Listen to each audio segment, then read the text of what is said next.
Sẽ đến bất tên đó sẽ tập trung là chấm đi to một thi đấu giữa môn đẩy gậy giữa các bảng với nhau, và nó phải tập trung về vị trí để chuẩn bị đẩy gậy. Trưởng đoàn của bạn nó bắt đầu rồi.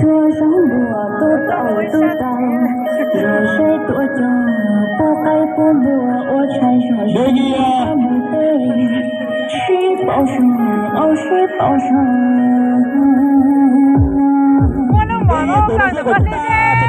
chúng ta sẽ vào từ hàng công bước vào sẽ là một đôi nam một đôi nữ sẽ vào vị trí sẵn sàng. Muốn nó mở ra lên về trở lại về cây là xe.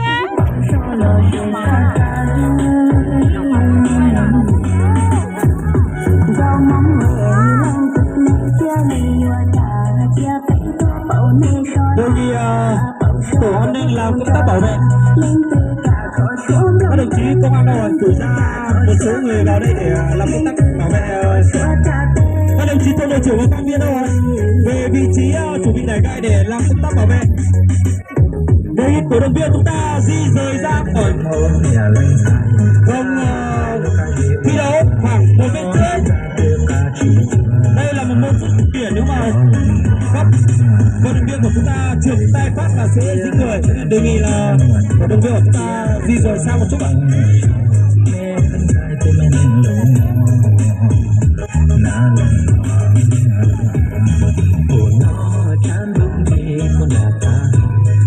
Đề nghị những người không phận sự xin ra khỏi vòng.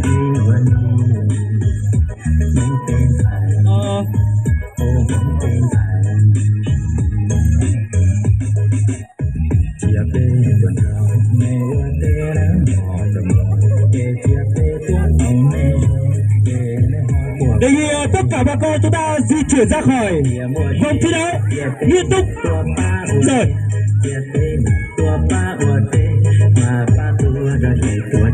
Đề nghị tất cả không phận sự ra ngoài hết. Chỗ này là dành riêng cho ban tổ chức này. Đề nghị những người không phận sự là di rời đấy. Và chiếc cân của ban tổ chức sẽ cân ở giữa hai. Đề nghị tránh sát chúng ta làm nhiệm vụ là cân trước khi vào thi. Những người không phận sự ra ngoài đấy ạ.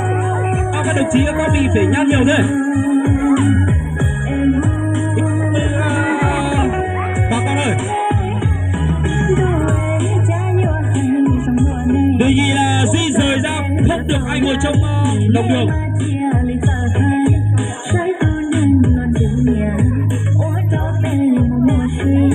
Đồng chí ơi, ban tổ chức phụ nữ sau khi mình là cho dừng lại đôi băng kẹt.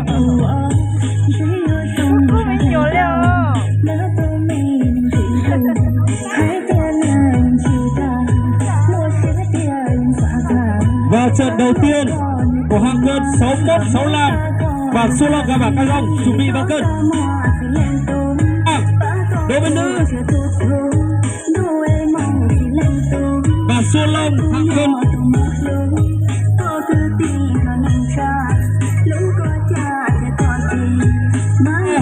Cổ động viên trên ra đi để ban tổ chức theo dõi. Đề nghị tất cả những người không muốn ra ngoài đi. Đề nghị tất cả ra ngoài. Anh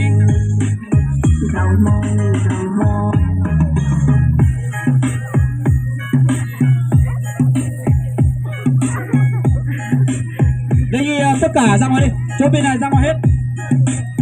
Bây giờ để ban tổ chức làm việc, các đồng chí đừng có chen vào. Rồi Xuân Long và Cao Dông hạng cân 61, 65 vào vị trí cân.